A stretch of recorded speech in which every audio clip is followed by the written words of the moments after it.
Hello, it is me. It's a few days until Western States 100.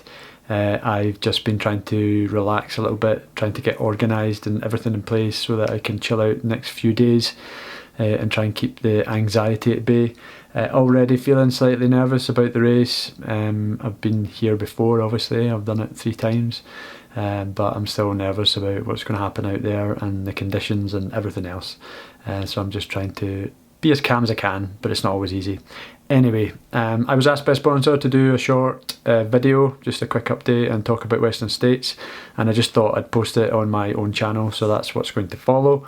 If you've been following my YouTube to date, then you'll probably know a fair chunk of it already, but there's some stuff in there, specific stuff about shoes that I'll wear in the race and a bit of a timetable about what's going to happen on Saturday, so have a look if you want. I am sponsored by Topo, just for some transparency. I do wear their shoes, they do provide me with shoes, but I would never do a review of a shoe for a sponsor if I didn't absolutely believe in the shoe. And they've never asked me to do reviews, but I kind of talk about the shoes that I wear at Western States, so other shoes are available. Other inferior shoes are available. Okay? Anyway, thanks for your support, check out the video and I'll speak to you soon, bye!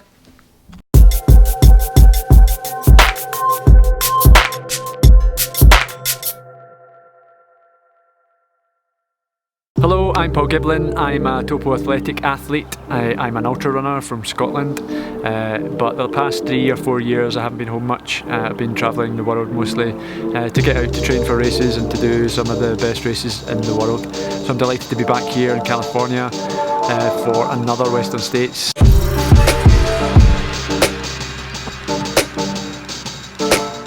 It's been a busy year since last year in California. I went home for a while, and then I headed straight out to Chamonix to prepare for UTMB, which I ran last year. It was an incredible race. A lot happened, a lot of people didn't finish the race, and we had some tough conditions, and as always, it's just a huge challenge to get around and to try to compete there. So that was great. I also headed out to Asia for a while after UTMB. To do a race in China, which was a pretty unique experience. Running in China was pretty crazy. And then I went back out to Chamonix, and I spent the winter out there training and getting ready for races, and I did a lot of skiing and a lot of ski touring, which was great training for me. I thought for a big focus race for me in 2019 out in Tennessee was the Barkley Marathon, so I went to Tennessee for a few weeks before the race and spent as much time in the park as I could to prepare for that pretty unique event. It didn't quite go to plan, but I'm sure you may be seen some of that. I did a blog on YouTube about what happened at Barkley this year, and I'd love to go back again next year if it was possible, but we'll see what happens anyway. So that's what I've been up to really, and then I came out here. I had to go back home for a while. Just with some visa issues. I came back out here a few weeks ago, and I've just been training on the course and trying to get ready as best I can for Western States. It's been a bit cooler this year, certainly up north and up in Truckee, than it has been the last few years, and the snow's been hanging around, so it's been tough to get on some good quality trails at altitude, which has been a bit of a shame. But I've been down on the second half of the course quite a lot, and it's been much hotter down there. I've been on some single track with all the wildlife that you get down there that I didn't even realise, like rattlesnakes and bears and all sorts. So yeah, it's been a fun training block, and I'm looking forward to the race.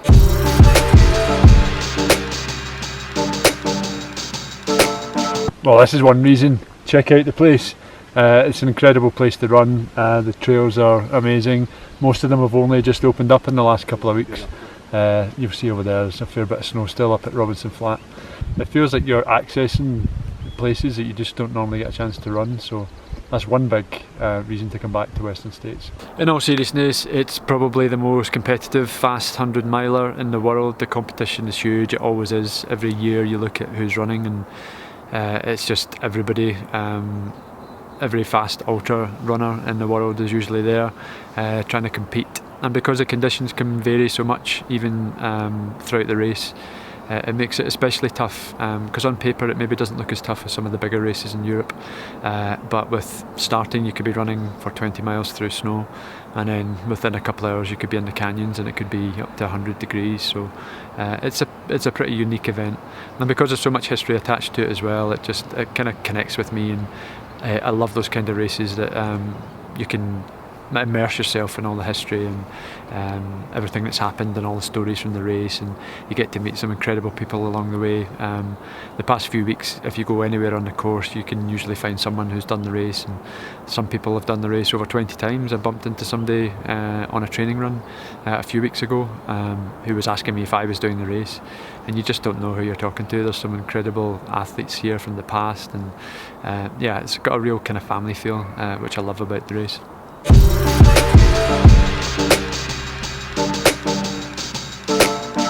So shoe choice is going to be a difficult one for me, to be honest. Topo have such a wide range now of trail shoes with some really great options that I'm still debating what to do when I find out on Thursday or Friday what the snow conditions are going to be like in the first 30 miles. So if the snow is going to be bad, I'm probably going to try these. These are the new Mountain Racer from Topo. They're like quite a big stack height compared to what I would normally have, but they've got the Vibram Mega Grip on the bottom, which is just amazing, and it's really good in the wet. So I'm thinking certainly for the first 30 to 50 miles I might wear these, and then I might do a change later to something a bit lighter where the trails get a little bit smoother, but this would give me good protection on the rocky sections. Even though it doesn't have a rock plate, the stack height is tall enough that I wouldn't feel the rocks through these, and I've tested them out in training and they've been really great. So these might be an option come Friday, Saturday.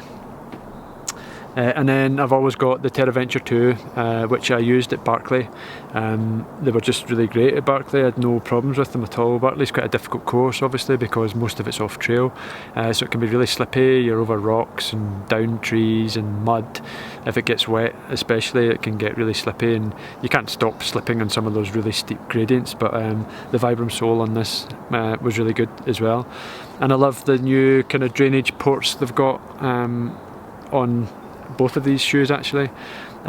Just when you get wet, and you do get wet obviously at Western States, you've got a river crossing and you cross a number of creeks on the way as well, so it really makes a difference when you know your feet are going to drain of the water, and you don't have to suffer that for too long. So I've got a couple of options, and I've also got the new MT3, maybe for the last 20 miles. If I change my shoes then it's much smoother, and they're like a really kind of fast, comfortable shoe. They don't have a rock plate either, but they'd be great on that section of trail as well. So fortunately I've got some great options with Topo, probably more than I've ever had. So thanks to all the guys there for all the hard work and amazing designs they've been coming out with.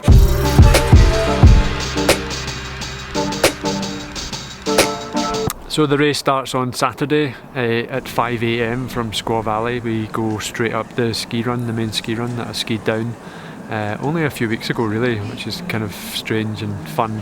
If you're around in the area, then I'd certainly recommend you come out and see the start of the race. It's pretty special. They light up the whole climb, and it's starting to get light then. It's kind of cold and nervous, and there's lots of people about, and there's a real buzz for Western States. It's a pretty unique race start. So if you're in the area, come out and give us some support, and give all the runners some support. You can follow online during the day. We'll be posting stuff from my Instagram account at Pyllon, and I'll also be doing some more stuff on YouTube. If you want to follow me there, I'd love to see you there and hear from you. And there'll be all the usual stuff. There's race tracking, and some of the big media, running media will be posting updates throughout the day, like I Run Far, so you can probably follow along there. Would love to see you out in the course, or for you to send a message on social media. It really makes a difference to know that there's people out there supporting me, because you're putting so much into the race itself, and I've put so much into training and being here, and you make so many sacrifices, so it's nice to know that there's people out there supporting you, because it's one day and anything can happen in the race. You just might not feel great, or you might go out and have a wonderful day. Anything can happen, and that's part of the joy of running ultra marathons, particularly the longer stuff, the 100 milers. So yeah, thanks a lot for your support so far, and hopefully I'll hear from you soon. Later.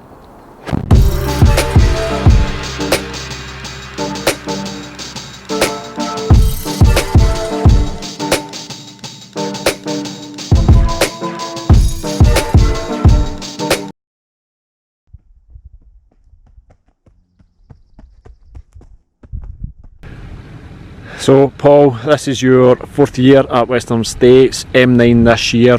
What is the appeal? Why are you back again? Western States is a race. You mate. See you in squaw. Race on Saturday. Right, are you recording?